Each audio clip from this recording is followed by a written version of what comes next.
चटपटी कहानी बंदर और आदमी।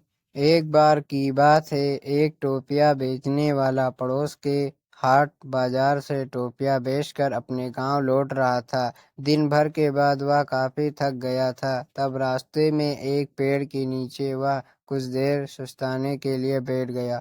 ठंडी हवा से उसकी आंख लग गई और फिर किसी आवाज से आंख खुली तो उसने देखा कि उसकी टोपिया बंदरों ने ले ली है और वे पेड़ पर चढ़ बैठे हैं।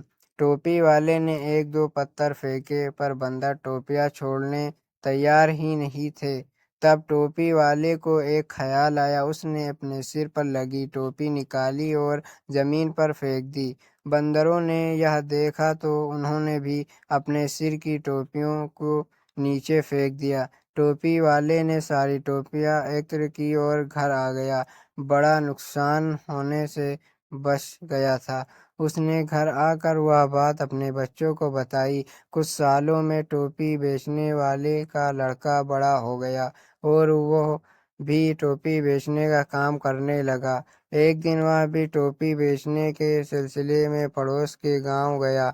दिन भर के काम के बाद वह काफी थक गया था।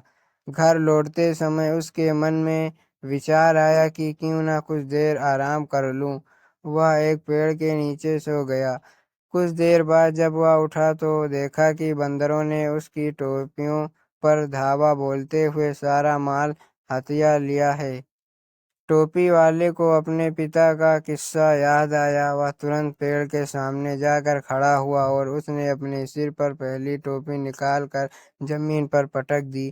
पर यह क्या, बंदरों पर इसका कोई असर नहीं हुआ। उन्होंने अपनी टोपियां नहीं छोड़ी। टोपी वाले ने फिर से अपनी टोपी बंदरों को दिखाई और जमीन पर पटक दी, लेकिन बंदरों ने फिर भी अपनी टोपियां नहीं छोड़ी। तभी एक बंदर बोला, तुम क्या समझते हो कि सिर्फ तुम्हारे ही पिता ने तुमको टोपी वाला किस्सा सुनाया था? यह सुनते ही टोपी वाले को सारी बात समझ में आ गई और वो हाथ मलता हुआ घर को लौट आया।